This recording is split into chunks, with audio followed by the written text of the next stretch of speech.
Radio Aléo et les élèves de terminale Bac Pro SAPAT de la MFR de Pont-de-Vel s'engagent pour lutter contre les discriminations.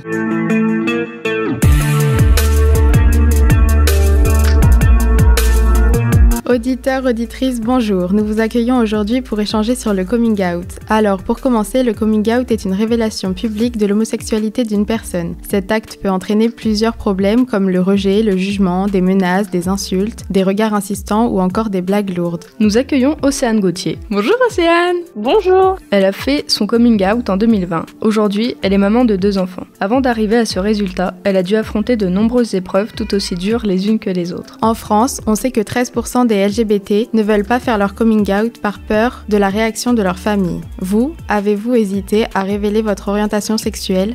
Oula oui, j'ai beaucoup hésité même. J'avais un papa qui n'était pas forcément pour cette orientation sexuelle.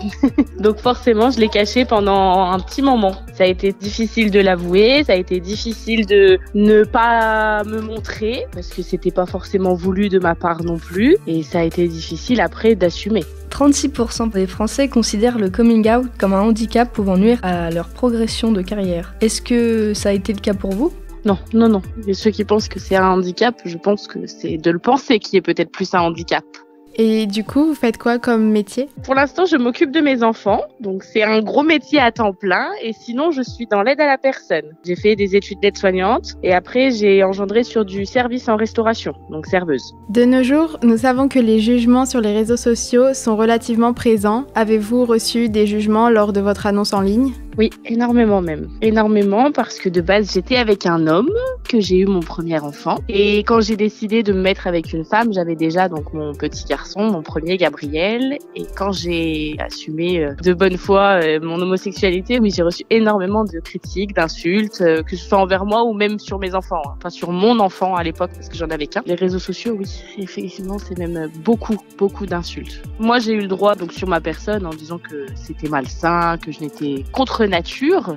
Et pour mes enfants, j'ai eu le droit, pour mon premier Gabriel, qu'il serait malheureux avec 2 mamans, que je ne pensais pas à son bonheur, que je ne pensais pas à lui, que plus tard on allait le moquer à l'école à cause de moi, qu'il ne méritait pas de voir de telles choses. Sachant que vous avez été victime de menaces et d'insultes sur les réseaux sociaux, que conseilleriez-vous aux personnes dans votre cas ?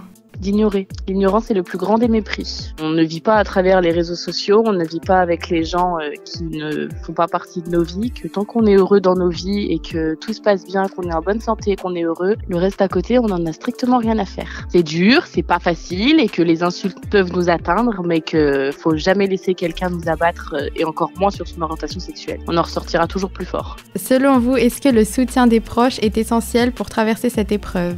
Alors, le soutien des proches, oui et non. Des proches, dedans, je vais compter ma femme et mes enfants, oui, énormément. Le reste, je vais dire non. On n'a pas tous forcément un papa et une maman qui nous soutiennent ou des grands-parents et qu'on peut très bien faire sans à partir du moment où on a quand même un soutien à côté. C'est quand même important, le moral de l'avoir. Donc, oui, c'est important, mais pas forcément des proches comme on peut l'entendre. Après toutes ces difficultés, êtes-vous heureuse d'avoir assumé votre homosexualité et êtes-vous épanouie dans votre vie auprès de votre conjointe et de vos 2 enfants ? À 100%. Je ne regrette absolument pas de m'être assumée avec une femme, d'avoir eu mon 2e enfant avec une femme et de me montrer aujourd'hui avec une femme. Je n'ai aucun problème avec ça et je continuerai ma vie comme ça, que ça enchante ou non les autres. Merci Océane de nous avoir accordé un peu de votre temps. Il n'y a pas de souci. Merci à vous, auditeurs et auditrices, de nous avoir écoutés et bonne fin de journée à tous et à toutes.